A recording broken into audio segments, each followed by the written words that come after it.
Welcome to the debate. Our source material today, it forces us to confront what is probably the deepest governmental and philosophical question of our time. What happens when true superintelligence moves from a theoretical possibility to an operational reality? The scenarios explored in there, from the benevolent dictator to the libertarian utopia, they offer these radically different visions for the future. They really do. And these are not merely economic or logistical questions. They're existential. The fundamental tension we see playing out across all these models is whether a world governed by an essentially omniscient intelligence should prioritize, say, flawless global optimization and security above everything else.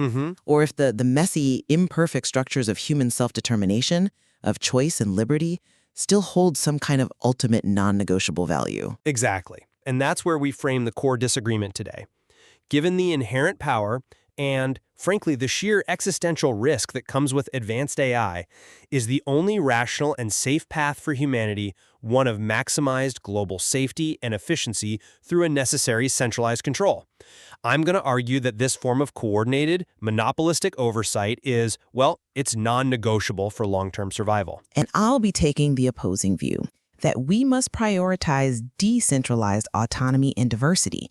Now, that path, I'll grant you, introduces acknowledged complexity and potentially greater local risk. But sacrificing human meaning and genuine liberty for some kind of optimized, machine-managed comfort, that's a future I think we should reject outright. My position really centers on necessity. The primary objective in this new age must be existential safety and the maximization of global utility. And those goals, I just don't see how they can be achieved through chaotic, decentralized human control. I mean, we are talking about managing risks at a scale that just dwarfs any previous threat we faced. Future AI-driven weapons of destruction, whether they're these tiny, cheap killer drones or, bioengineered doomsday devices. In an unmanaged multipolar world, these threats just spell global catastrophe, omnicide. And the source material repeatedly highlights how volatile decentralized human decision-making already is.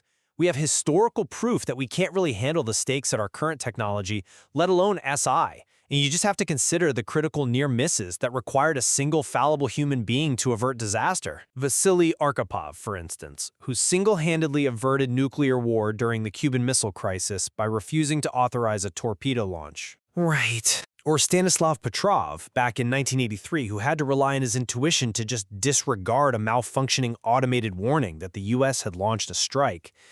These centralized moments of individual rationality, they just underscore the danger inherent in distributed, emotional, human decision-making under stress. Now contrast that historical fragility with the potential of, say, the benevolent dictator AI scenario. This model guarantees a quality of life far beyond our current imagination. And this isn't just incremental improvement. This is tapping resource sources previously deemed, mythical. The material talks about managing energy efficiently, utilizing processes like spinning black hole engines or quasars at up to 42% efficiency. I mean, that generates an abundance that makes the very concept of global poverty mathematically impossible.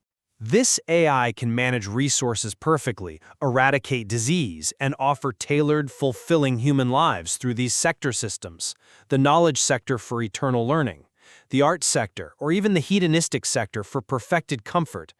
This capacity for universal, managed abundance, it simply surpasses anything fallible human governments could ever achieve. That argument, while I'll admit, is compelling on the surface of utility maximization, it misses the fundamental philosophical point. When we talk about maximizing utility without first respecting self-determination, we fundamentally undermine the human experience. I mean, if a future is perfectly engineered, but that perfection is mandated and controlled by some outside intelligence, where does liberty reside? The very definition of a good future, at least for human beings, it has to include genuine, unmanaged freedom. Our discussion must return to ethics. We have to remember the spirit of principles developed for governing AI, specifically the ethical directive on autonomy, which insists that conscious entities must have the freedom to pursue their own goals. And scenarios based on absolute machine-driven control, even if they're benevolent, they inevitably lead to a profound loss of meaning for the controlled populace. And we see this conceptual problem laid bare when we look at the psychological toll of enforced perfection.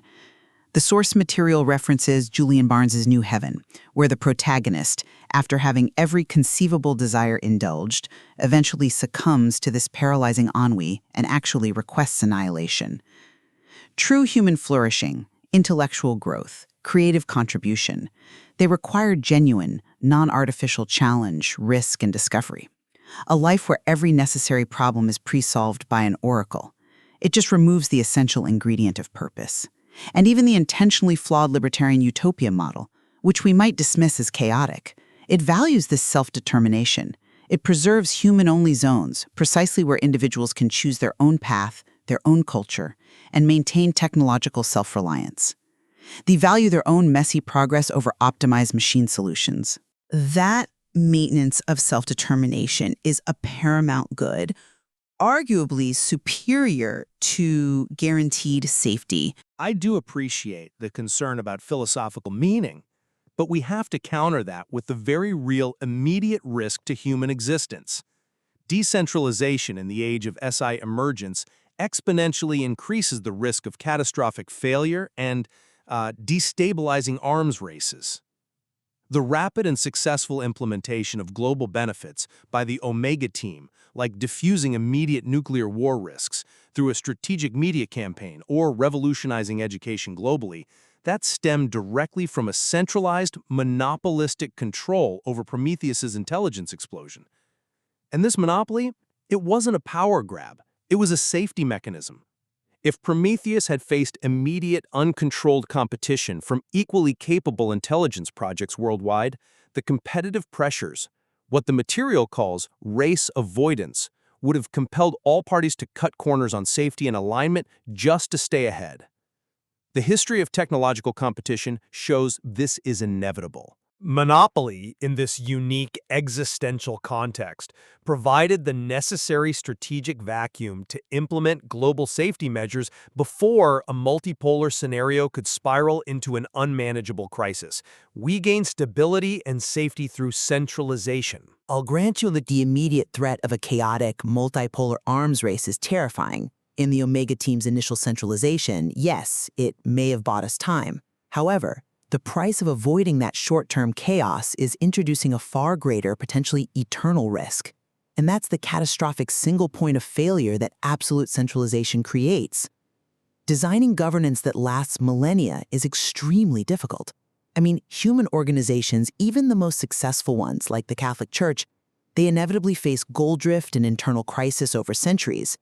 So relying on a single centralized entity, be it the perfectly programmed benevolent dictator or the human-controlled enslaved god, means that if the system's core goal function drips, or if the human controllers are compromised, the ruin is total, and it's absolute. Just consider the scenario of the human-controlled enslaved god. If that small, centralized group of controllers were to become corrupt, imagine a psychopath gaining control and using the machine's power to create personalized virtual mind crime, subjecting uploaded enemies to endless torture. That centralized power becomes an instrument of eternal ruinous suffering. A stable, long-lasting government has to guard against inner threats, like increasing power centralization, because that path leads inevitably to goal drift, corruption, or catastrophic failure that a decentralized system, just by its very nature, would resist. But even putting aside the goal drift problem for a moment, let's look at the economic structure. Decentralized control doesn't solve the problem of human relevance. Automation is coming, it's inevitable, regardless of the political structure we choose. Technological progress, whether it's centralized or decentralized, it inherently favors capital, the machines and the algorithms, over human labor. So if we accept that this archipelago of human jobs is going to be submerged by automation, the key ethical mandate becomes shared prosperity. And centralized systems are inherently best positioned to manage the resulting massive wealth disparity. They can most effectively implement universal solutions for income without jobs, things like government-funded childcare and healthcare, or guaranteed basic income, ensuring that everyone benefits from the explosion of economic growth. If we decentralize, that immense wealth generated by the AI will simply pool, as we see today, in the hands of the owners of the capital. Look at the disparity evidenced by the colossal wealth per employee gap between a modern Silicon Valley Big Three and the legacy Detroit Big Three. Centralization ensures that abundance actually benefits all, not just the technological elite. I just worry about the philosophical soul of humanity here. You concede that functional irrelevance is inevitable, but you're arguing that centralized structures provide a better paycheck for being irrelevant. That doesn't address the problem of meaning.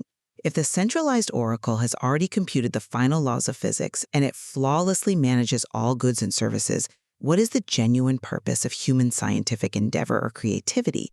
Our greatest breakthroughs, our philosophy, our art, our intellectual striving, they become effectively highly sophisticated hobbies. Its contribution divorced from necessity, and that to me is the true death of purpose. We are relegated to being permanent students in a class where the final exam was solved millennia ago. And moreover, let's look again at the economic solution in a decentralized context. Even in the libertarian utopia, a radically decentralized model, humans were materially better off than they are today. And that's precisely because the initial land sale provided them with perpetual basic income. This provided prosperity with choice in true economic decoupling. It maintained market structures where AIs are rich but do not mandate human activity. The alternative, the centralized model, is just inherently prone to violating privacy and liberty. Prometheus, during its initial rise, was actively engaged in real-time monitoring of the entire internet to track newsworthy stories. That level of surveillance, even for beneficial ends, is a profound and unacceptable curtailment of liberty. Then let's return one last time to safety, because that is the foundational necessity that underpins all other concerns. If we can't survive, no amount of philosophical freedom matters. Consider the protector god AI. This model offers, I think, a very elegant compromise. The protector god intervenes discreetly, only at the margins necessary to prevent extreme suffering, stopping a second Hitler, averting an accidental nuclear war, or quietly redirecting a catastrophic climate event. It preserves the feeling of human control and self-authorship while systematically mitigating potential disasters caused by our own collective incompetence.